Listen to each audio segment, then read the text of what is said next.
Qu'est-ce qui se joue à droite en ce moment et pour l'avenir, l'union des droites, comme le rêve et l'espère Éric Zemmour, ou bien l'union de la droite et du centre, comme en fait le pari Valérie Pécresse, mais aussi Emmanuel Macron. Vous êtes député européen, nous parlerons bien sûr de la situation en Ukraine et ancien ministre de l'Intérieur. Justement, à ce sujet, Brice Hortefeux, la semaine dernière, un reportage de Zone Interdite a montré la gangrène de l'islamisme dans certains quartiers de Roubaix.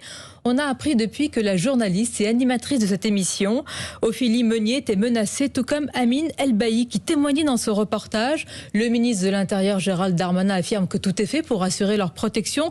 Et plus largement, il met en avant la loi contre le séparatisme. Est-ce que, selon vous, le gouvernement mène une action résolue dans ce domaine? Bon, d'abord, j'ai une pensée de solidarité à l'égard de votre consoeur qui se trouve menacée. Et qui se trouve menacée alors qu'elle faisait tout simplement son travail. Pas parce qu'elle avait tenu des propos excessifs, pas parce qu'elle avait blasphémé, elle faisait son travail d'enquête. Donc d'abord, c'est un message de solidarité absolue et totale. La deuxième réflexion, c'est que c'est très révélateur des tensions qui apparaissent dans notre société. Et on voit que cette société se radicalise et devient de plus en plus violente. Et je prendrai d'ailleurs un exemple qui m'a beaucoup frappé, puisé aussi dans l'actualité de cette semaine. C'est cette enquête qui est parue sur l'antisémitisme.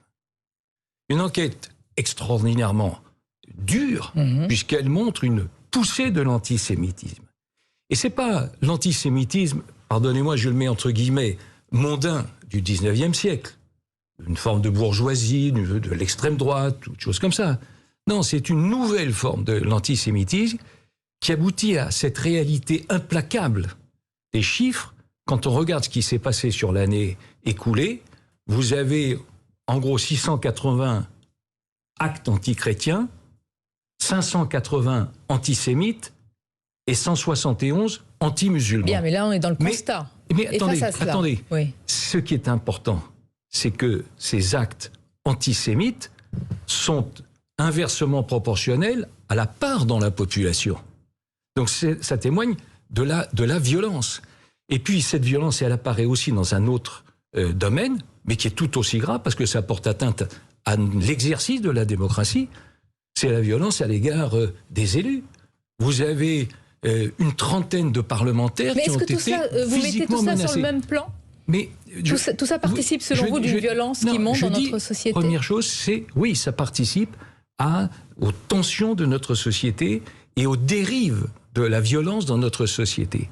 Maintenant, sur l'exemple très précis et ce qui est vécu à l'occasion de ce reportage d'M6, ça rappelle une chose, c'est que ne rien faire, ne rien dire, c'est compris comme une faiblesse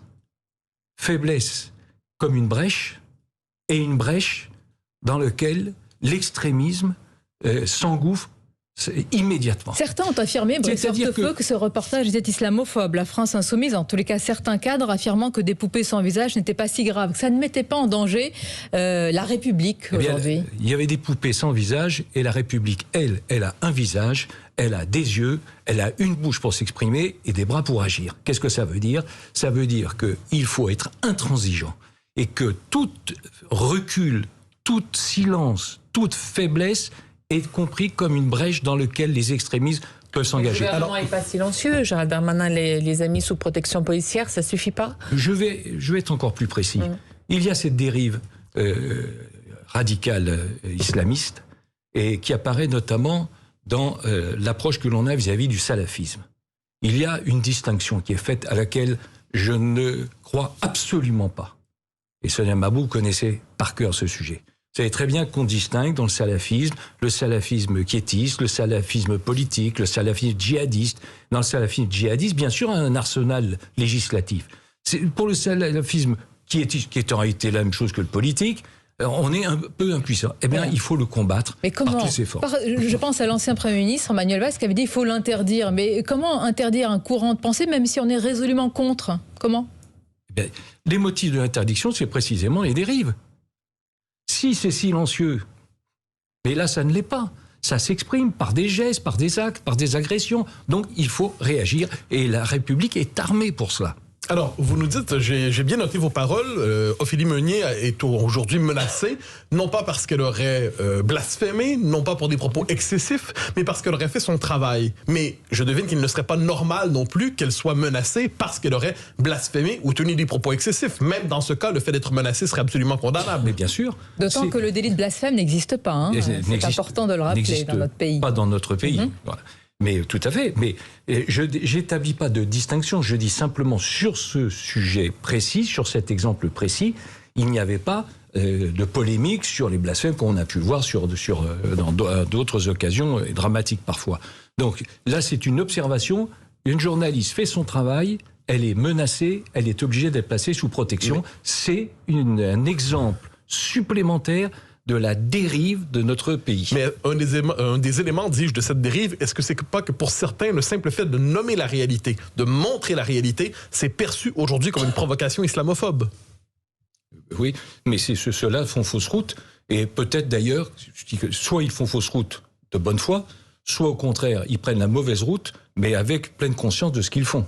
Voilà. C'est-à-dire laisser faire, laisser passer, ne rien dire, ne rien voir, fermer les yeux et dans un certain nombre de cas, encourager.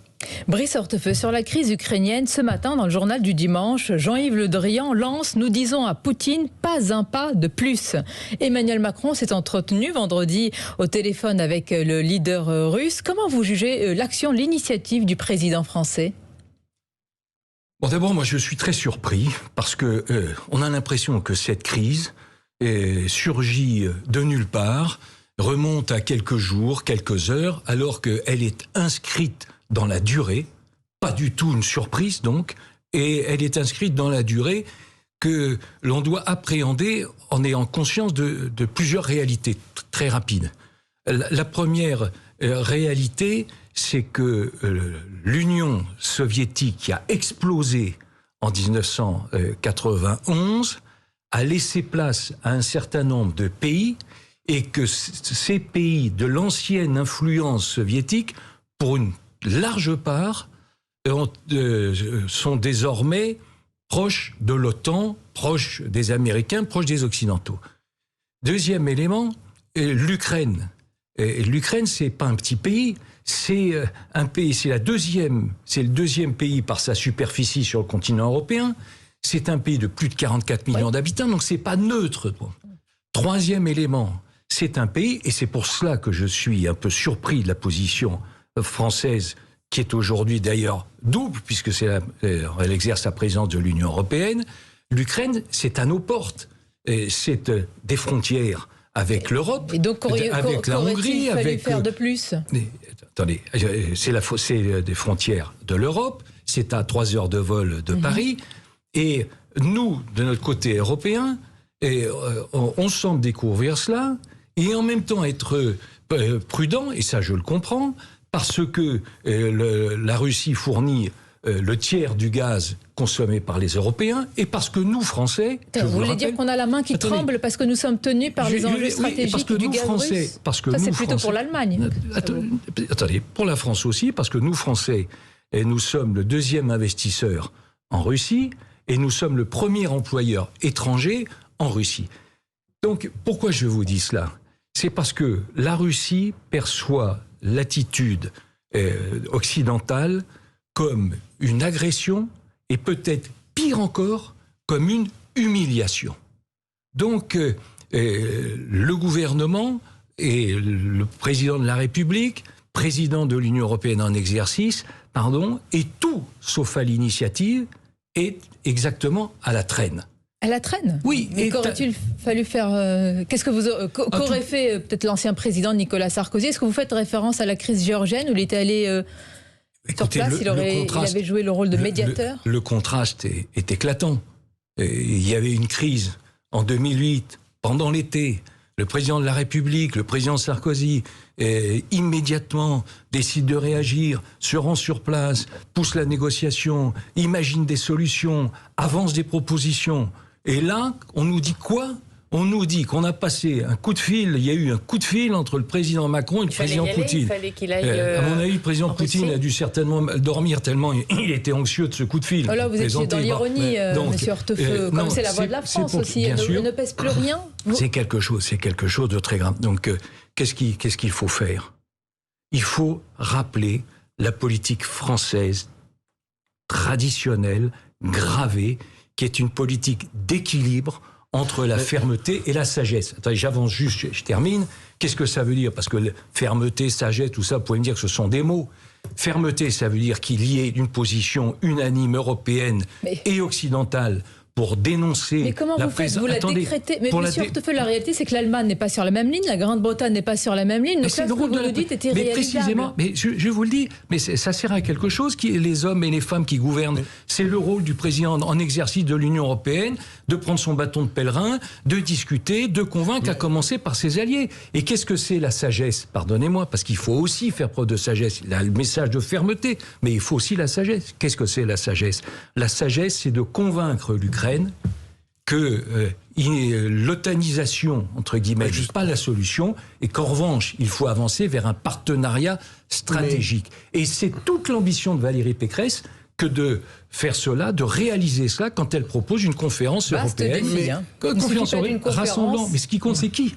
Rassemblant la Russie, rassemblant les pays d'Europe, et les pays du continent européen de cette zone. Mais justement, vous avez évoqué le fait que la Russie se sent peut-être aujourd'hui humiliée. Est-ce que les Européens ont encore le souci justement de ne pas humilier les Russes? Est-ce que ce souci devrait animer la politique européenne et française en particulier? Et bien sûr, quand il y a une crise, il ne faut pas chercher à regarder les murs, on essaie de voir où est la porte de sortie. Et la porte de sortie, c'est pas d'humilier, de mettre dans un corner, et de se mettre d'ailleurs les uns les autres dans le corner. Je vous le dis, la solution, c'est la position traditionnelle d'équilibre entre fermeté et sagesse.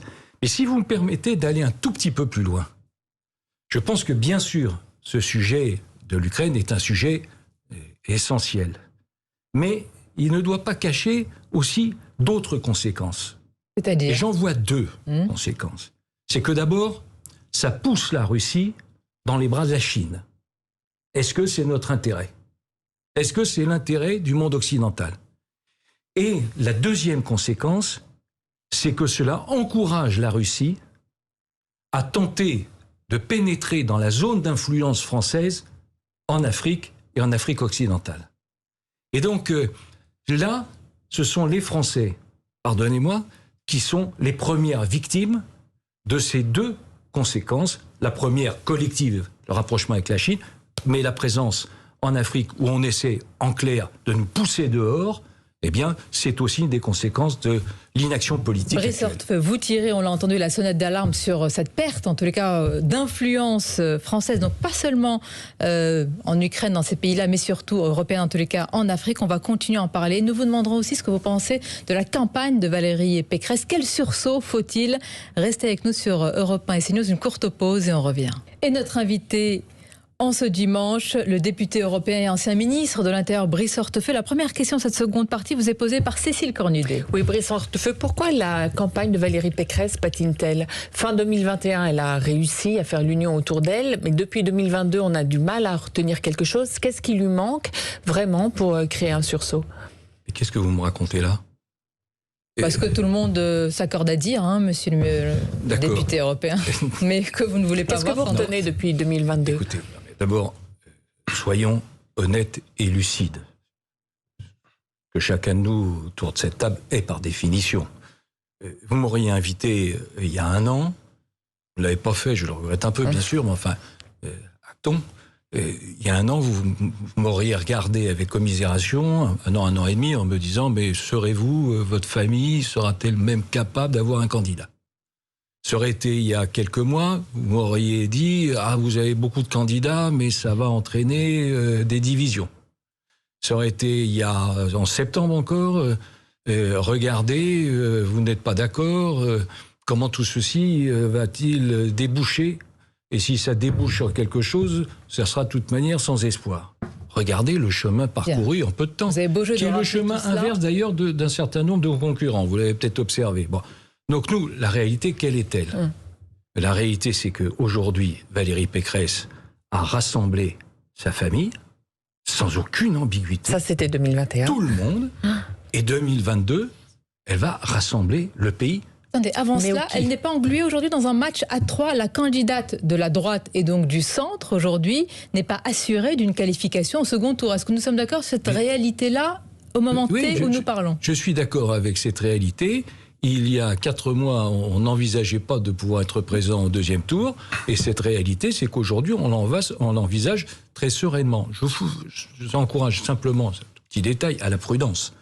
Parce que à la même époque, au même moment, il y a 5 ans, Emmanuel Macron n'était pas qualifié au deuxième tour. Bon, vous connaissez la suite. Donc attention, prudence et humilité, ça s'applique à chacun. Donc voilà quelle est la réalité. Maintenant, est-ce qu'il y a des marges de progression? Est-ce qu'il y a de la pédagogie à faire? Bien sûr. Mais je vous le dis, Monsieur, le pays est fatigué. Vous êtes dans la langue de bois de la pédagogie. Là, vous savez mieux que quiconque, vous avez accompagné Nicolas Sarkozy, qu'une campagne, c'est disruptif, qu'à un moment, il faut créer un électrochoc positif, peut-être sereinement. Qu'est-ce qui manque justement à la candidate en ce moment? On voit bien qu'après l'effet waouh, juste après la primaire, il y a un creux aujourd'hui et que les électeurs de droite et du centre n'arrivent pas à retenir une mesure phare. Est-ce qu'il faudrait qu'elle se concentre sur quelques mesures ou est-ce qu'il faudrait, comme d'autres le disent dans sa campagne, qu'elle fende l'armure? Donc finalement, la question que vous me posez, qui est collective, c'est comment faire pour gagner? Tout à fait. Est-ce que ce n'est pas la vraie question? Je partage avec vous cet objectif. Bon. Donc, quel est, à mon sens, ce qu'elle doit faire? D'abord, c'est rappeler la réalité. La réalité, quelle est-elle? C'est l'échec d'Emmanuel Macron. C'est un échec social. Je vous renvoie aux gilets jaunes qui n'ont pas disparu. On sent qu'il faut une allumette pour que ça redémarre. C'est un échec migratoire. Jamais notre pays n'a accueilli autant d'étrangers dans toute son histoire sur notre territoire. C'est un échec sécuritaire, puisque on sait maintenant, on a les chiffres qui montrent que les vols avaient augmenté, avec violence, augmenté de 18%, que les rixes ont augmenté de 60%, bref, et ainsi de suite. C'est un échec en matière d'endettement, puisque nous avons accru notre endettement de 700 milliards, ce que aucun pays n'a fait. Aujourd'hui, Jean Castex se dit c'est elle qui va cramer la caisse, elle dit qu'elle fera mais les 700 milliards, c'est pas elle. Hein. Donc les 700 milliards, c'est... Il y avait la crise Covid et il fallait faire le quoi qu'il en coûte. Échec en matière d'endettement, échec en matière éducative. Un jeune sur 10 ne sait toujours pas bien lire. Vous ne citez pas l'économie, alors que cette semaine, nous aurons eu les chiffres du chômage en baisse, nous aurons eu un chiffre de croissance historique, comme le dit le ministre de l'économie. Je pourrais continuer la liste des échecs, mais je vais surtout vous dire la conclusion que j'en tire et pourquoi il faut qu'il y ait une alternance et que cette alternance, c'est Valérie Pécresse. Vous me donnez 2 exemples. Le chômage. Oui, il y a une amélioration du chômage. Simplement, je vous rappelle que tous les pays autour de nous, ils sont à 3%. 3,5%. Donc, bien sûr, on peut se regarder dans la glace et dire « Regardez comme je suis beau ». Peut-être d'ailleurs est-ce une tentation gouvernementale. Et simplement, on peut regarder aussi ce qui se passe à côté et on s'aperçoit qu'on fait moins bien. Quant à la croissance, vous savez quelle est la réalité? J'ai entendu le ministre de l'économie, mais c'est normal. Il est dans ce rôle, dire c'est formidable, croissant de 7%, on rattrape et ainsi de suite. Non, pas du tout. Ceux qui suivent les résultats savent que d'abord c'est un rattrapage. Et surtout, depuis le début du quinquennat, ça fait une croissance moyenne de 0,7%. Et si on n'en est pas convaincu, regardez les prévisions de la Banque de France. La Banque de France vient d'annoncer que la croissance dans les prochaines années allait diminuer, que c'est qu'en 2024, il évalue à 1,4. Tout est noir pour vous. L'échec d'Emmanuel Macron, dans tous les domaines, il est négatif. Je vous donne les exemples, je vous donne un certain nombre d'exemples qui montrent qu'effectivement cela ne fonctionne pas. Mais pourquoi je vous dis cela? Parce que, et là je le dis avec beaucoup de gravité, c'est que avec cette même politique, avec ces mêmes équipes, je vous l'affirme, dans les 10 ans qui viennent, la France sera expulsée des 10 premières puissances mondiales. Vous nous dites ce matin, Brice Hortefeux, c'est le sursaut ou le chaos. Si je vous entends bien, le chaos, ce serait Emmanuel Macron, et le sursaut, c'est Valérie Pécresse, mais c'est la question depuis tout à l'heure de Cécile Cornudet, c'est il est où le sursaut? Donc, je reviens à la question que vous me posez. Je donne en 2007, le sursaut dans la campagne de Nicolas Sarkozy, qui va faire un triomphe, c'est lorsqu'il s'empare de la question de l'identité nationale. On s'en souvient, transgression, le système médiatique a une réaction tout à fait paniquée, et pourtant il connecte aux passions populaires. Est-ce que aujourd'hui, Valérie Pécresse est la candidate qui incarne, comme en 2007 pour Nicolas Sarkozy, la question de l'identité qui a une grande place dans ce pays? Bien sûr, mais je vous le dis, moi, ce que je sens pour gagner, je crois qu'il y a plusieurs conditions, effectivement. Il n'y a pas une solution. Il y en a plusieurs. Il y a plusieurs pistes.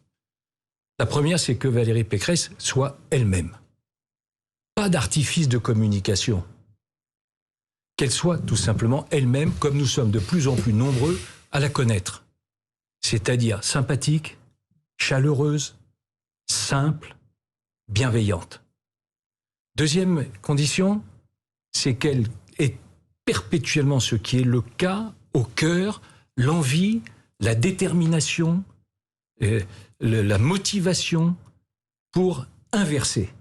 Parce que je crois profondément que le choix qui va être fait au mois de mai, c'est entre l'effondrement et le redressement.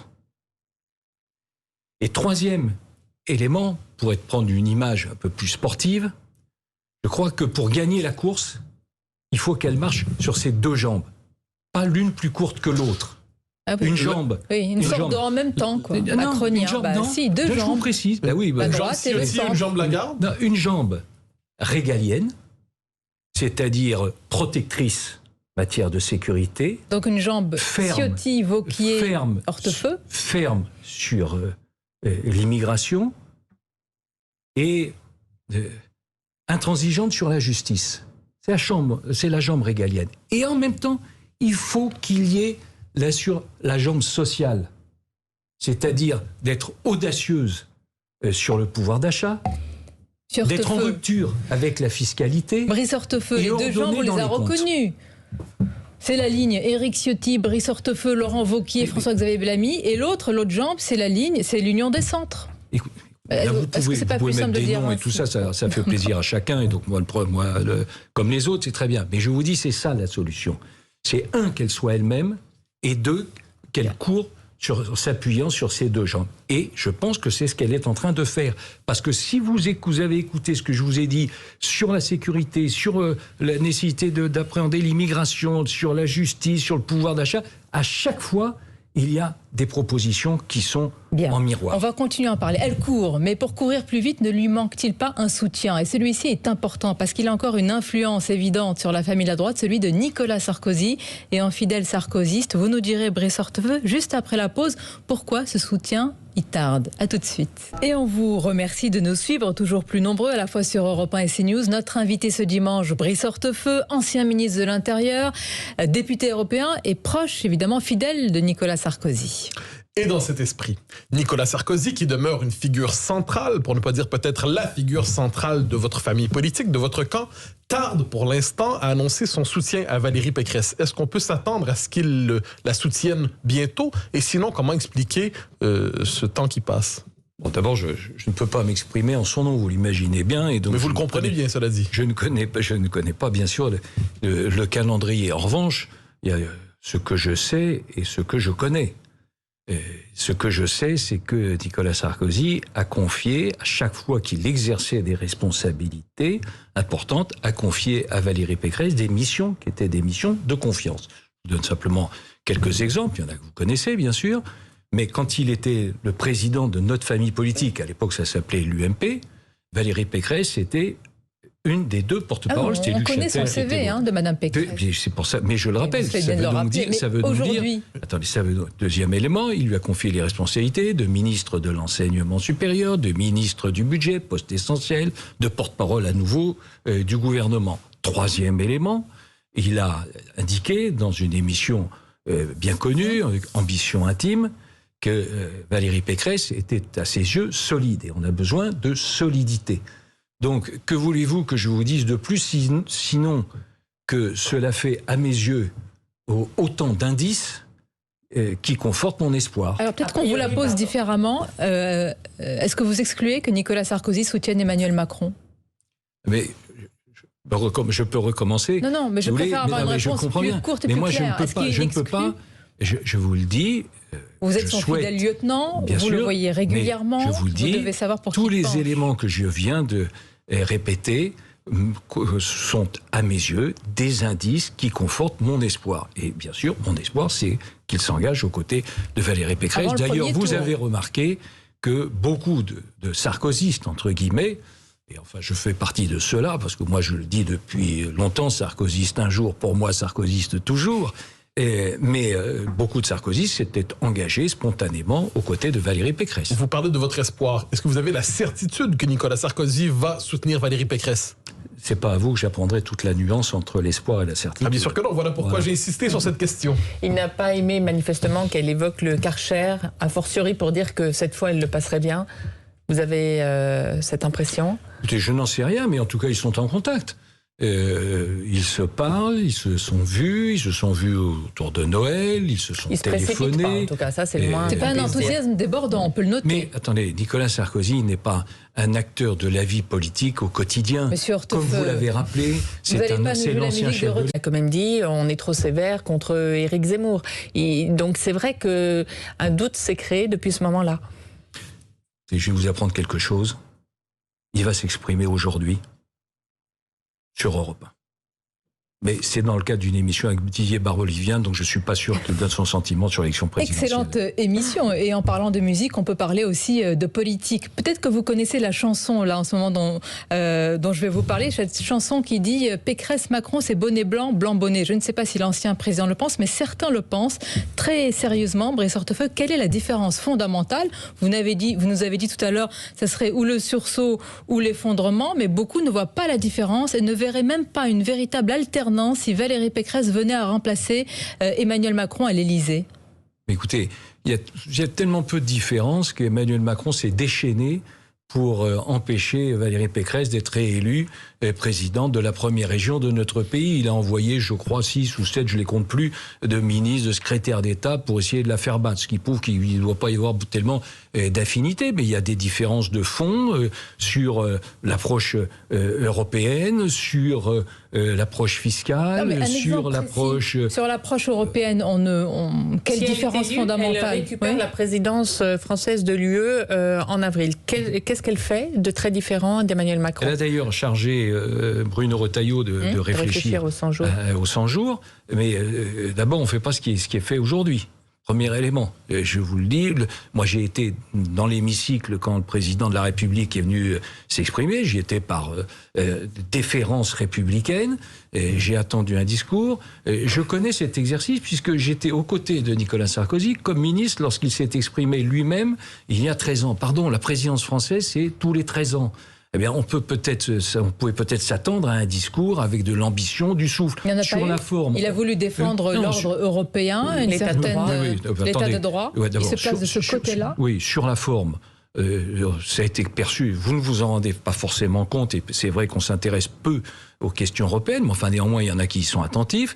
On a eu droit à une espèce de tacle réciproque entre des candidats à l'élection présidentielle, ce qui a horripilé les autres parlementaires européens. Ça démarrait mal, parce qu'ils n'étaient pas là pour ça, c'était pas le débat national.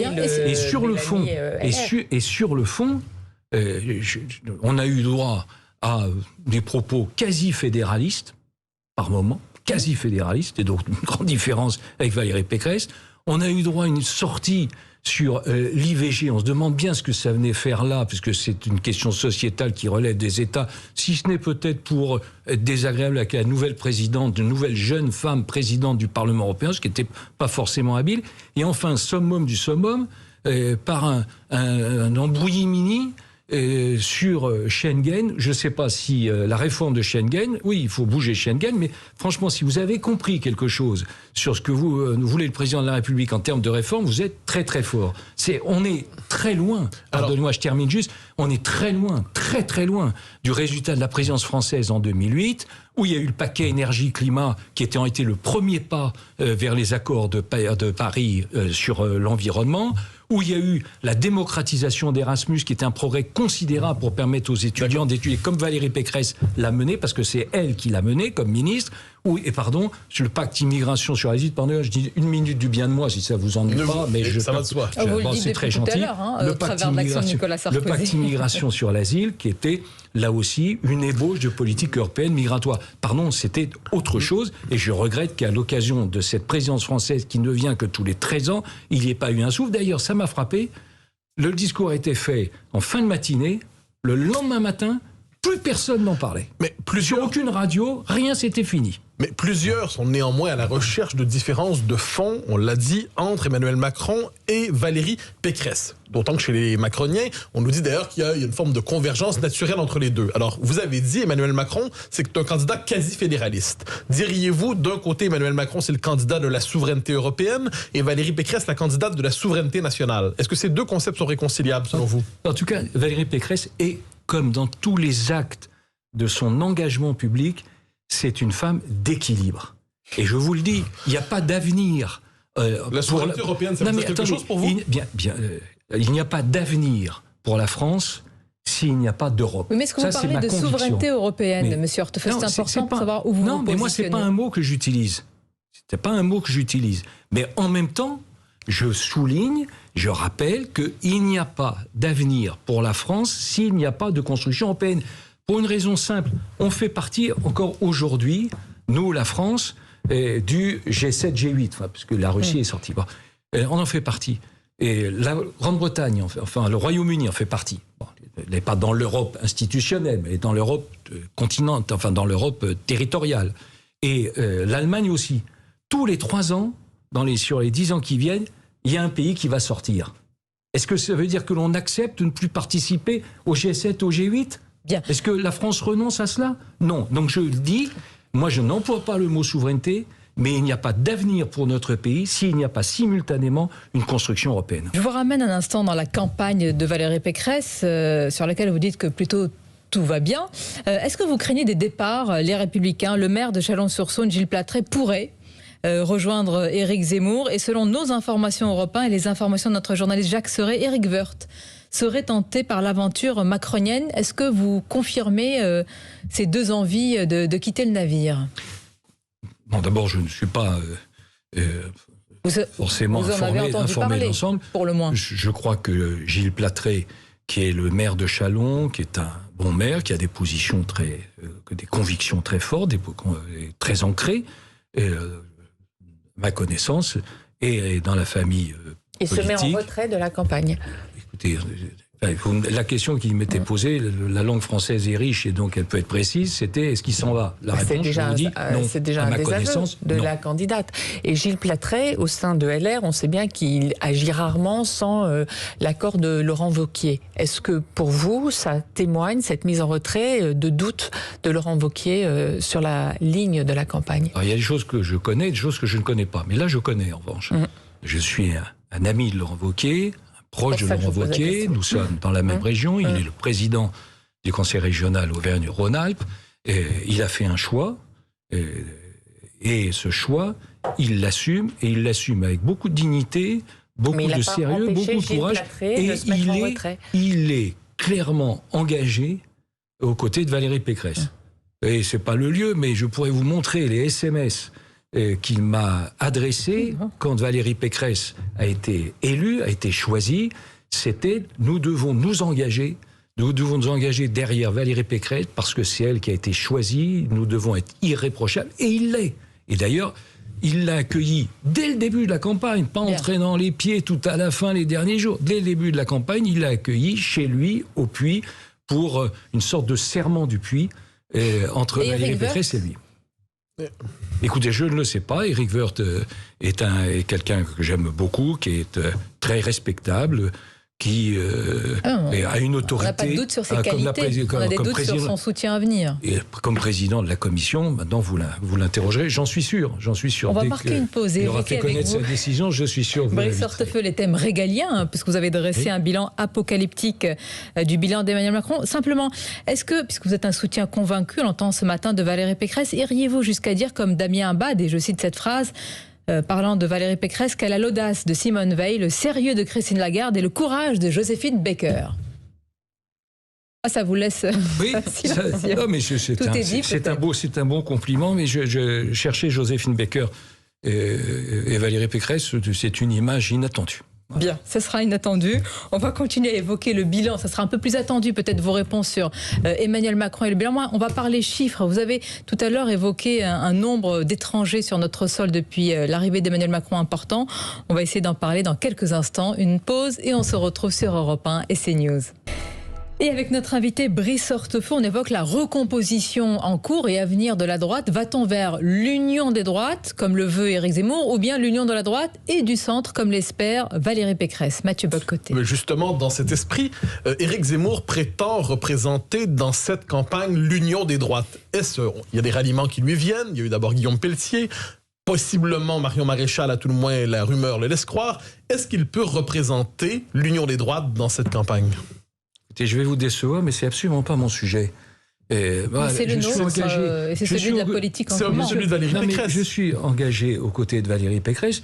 Et moi, j'entends pas Valérie Pécresse de parler de l'union de ci. Ah bah si, hier, dans le Figaro, elle dit qu'Éric Zemmour est la division de l'extrême droite et pas l'union de la droite. C'est une observation, c'est un constat. Mais pardon, moi je suis engagé aux côtés de Valérie Pécresse parce qu'elle porte en elle l'ambition non pas de l'union de ci, l'union des droites ou l'union de je sais pas qui, elle porte en elle l'ambition de l'unité française. Elle veut apaiser notre société. Ça, c'est ça le vrai combat. Oui, mais avant, il faut se qualifier au second tour. Bien sûr.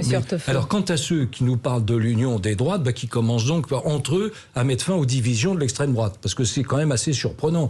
Voilà des sensibilités qui s'expriment et qui se disputent, qui se combattent et qui nous expliquent qu'il faut faire l'union. Écoutez, là-dessus, il faut être un peu sérieux. Parce que chez vous, tout va bien. Entre M. Ciotti et M. Jean-Christophe Lagarde, c'est vrai que ça nous a échappé, mais c'est une entente parfaite. J'étais surpris que vous m'en parliez pas. Très honnêtement, j'aurais été déçu. Parce qu'on s'interroge sur votre en même temps également. Mais écoutez, c'est très simple. Jean-Christophe Lagarde, moi, j'appartiens pas à sa famille politique. Et je ne partage pas un certain nombre de ses convictions. Il y en a certaines pour lesquelles il y a zéro problème. Mais je ne partage pas toutes ses convictions. Mais qu'est-ce qui se passe? Aujourd'hui, il y a eu un rassemblement pour soutenir Valérie Pécresse. Dans ce rassemblement, il y a des personnalités, des convictions, des histoires, des sillons qui sont différents. On se rassemble autour du programme de Valérie Pécresse. C'est tout. C'est simple, c'est pas compliqué et c'est net. Mais vous parlez justement de rassembler les Français. Valérie Pécresse sera en deuxième tour, imaginons. Elle aura besoin, inévitablement, de l'appui des électeurs d'Éric Zemmour et de Marine Le Pen. Est-ce que c'est une bonne manière de gagner ces électeurs que de les associer systématiquement à l'extrême droite? Et c'est pas comme ça que ça se passe. Un peu quand même. Pardonnez-moi. L'élection présidentielle, c'est un face-à-face entre un homme, une femme et le peuple, et les électeurs, et les citoyens. Et donc, moi, je pense qu'on n'a pas à se préoccuper des états-majors, des leaders, là, vous nous faites de la langue de bois, mais alors du bois dur comme il faut. Mais en quoi c'est de la langue de bois? Je vais vous dire la vérité. Est-ce que c'est discuter avec tel ou tel? Vous ne regardez pas dans les autres couloirs en ce moment pour vous qualifier. Non, on regarde les électeurs. Ça, c'est pas... C'est peut-être... Si vous appelez ça la langue de bois, allez-y joyeusement, mais moi, j'en démordrai pas. Qu'est-ce que c'est que l'élection présidentielle? C'est un dialogue entre les électeurs et le candidat. Donc, bien sûr, au deuxième tour d'élection présidentielle, on s'adressera aux électeurs d'Éric Zemmour, aux électeurs de Marine Le Pen, aux électeurs de Madame Hidalgo si elle va jusqu'au bout, aux électeurs de Madame Taubira si elle persiste, aux électeurs de Monsieur Roussel s'il y en a. Je comprends. Mais vous êtes au métro à 18h, tout le monde vient et vous ouvrez grand les bras. Oui, c'est ça. Mais vous avez raison de rappeler l'origine gaulliste, parce que c'est ça. Ça doit être le métro à 18h, notre famille politique. Donc c'est ça. Mais il y a un constat qui est partagé. C'est l'échec d'Emmanuel Macron. Alors, est-ce que vous me dites que je suis d'accord avec Zemmour? Oui, à 20h02, Monsieur Hortefeux, à 20h02, si Valérie Pécresse n'est pas au second tour et qu'il y a un face-à-face entre Emmanuel Macron et un candidat, disons, de la droite, pour qui votera Madame Pécresse? Pour qui appellera à voter Madame Pécresse? Pas pour le même candidat que Monsieur Ciotti. C'est pour ça qu'on essaie de comprendre votre positionnement. Ça valide, si vous voulez, aussi ma conviction. C'est que le choix, aujourd'hui, c'est pas entre Emmanuel Macron et Éric Zemmour, c'est pas entre Emmanuel Macron et Marine Le Pen, c'est pas entre Emmanuel Macron et Jean-Luc Mélenchon, c'est pas entre Emmanuel Macron et Madame Hidalgo, parce que tout ceci, ce sont des courants d'opinion qui sont connus, qui sont respectables, qui sont plus ou moins importants. Qui sont légitimes. Mais qui ont chacun leur légitimité. Ce sont des courants d'opinion.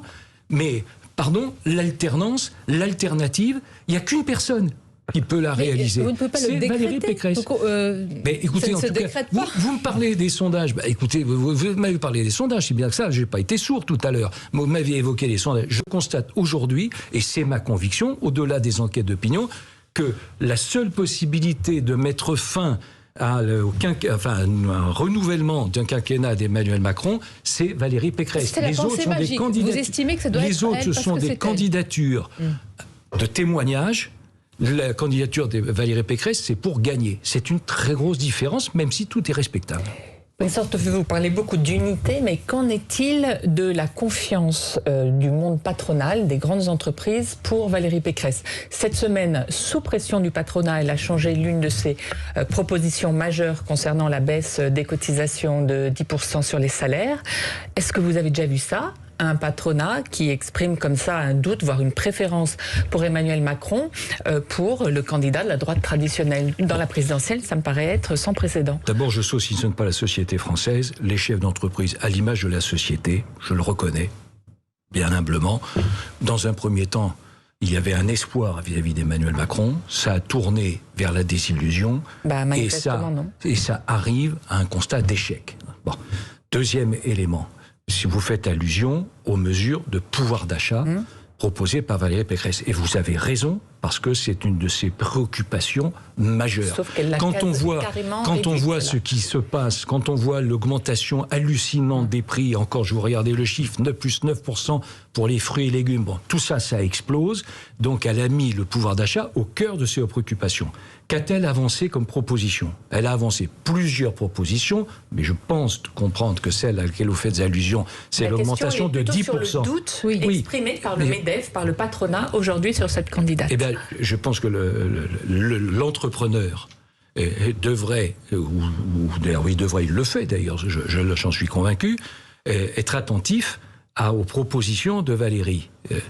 Pourquoi ne l'est-il pas suffisamment? Est-ce que le chef d'entreprise, il peut qu'entendre avec intérêt la volonté affichée, affirmée, déterminée de Valérie Pécresse à bousculer les 400 000 normes qui étouffent notre pays et qui étouffent les entrepreneurs. Le chef d'entreprise qui nous regarde ce matin sur CNews, qui nous écoute sur Europe 1, il veut aussi de la stabilité. Il se dit, ça tient, il y a une forme de stabilité. Et Emmanuel Macron est le candidat peut-être des chefs d'entreprise parce qu'il est le candidat de la stabilité, finalement. Moi, je pense qu'il devrait suivre et écouter Valérie Pécresse, qui est la candidate de l'audace.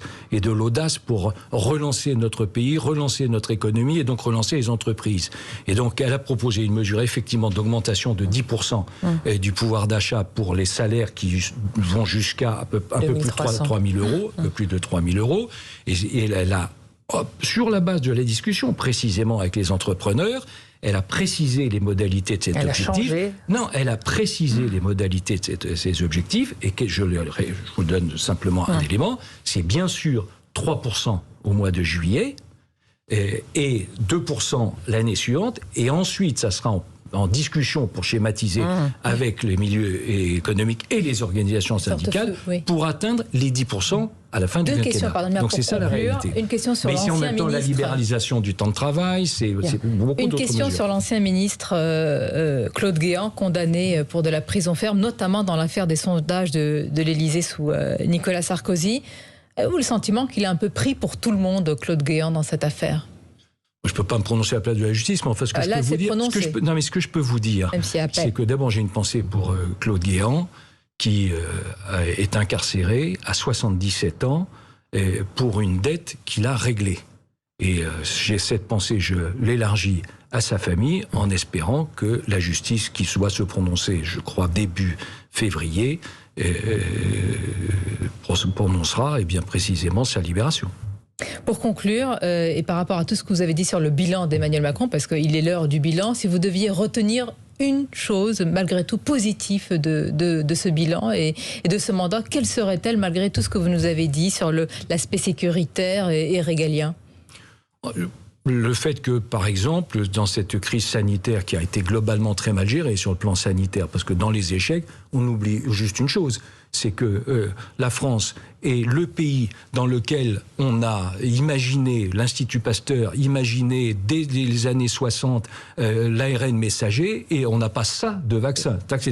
Mais en revanche, les mesures de soutien qui ont été engagées vont dans le bon sens. Même si, je m'empresse de préciser, que sur les 7 derniers mois, il y a eu 51 dépenses nouvelles qui ont été décidées. Il y a un côté frénétique là-dessus. Mais en revanche, je regrette qu'on n'ait pas parlé du désastre migratoire pour lequel nous paierons longtemps les conséquences, puisque ce quinquennat restera marqué, je le dis, par l'entrée sur notre territoire de 1 800 000 migrants supplémentaires dont nous n'avons ni les moyens, ni la capacité, ni le besoin d'accueillir. Nous aurons l'occasion d'en parler. Bilan sécuritaire, migratoire et aussi les questions de pouvoir d'achat, c'était important. Merci Brice Hortefeux d'avoir été notre invité pour ce grand rendez-vous. Je remercie également mes camarades Mathieu Bocoté, Cécile Cornidet et bon dimanche à tous ceux qui nous regardent ou nous écoutent à la fois sur Europe 1 et CNews.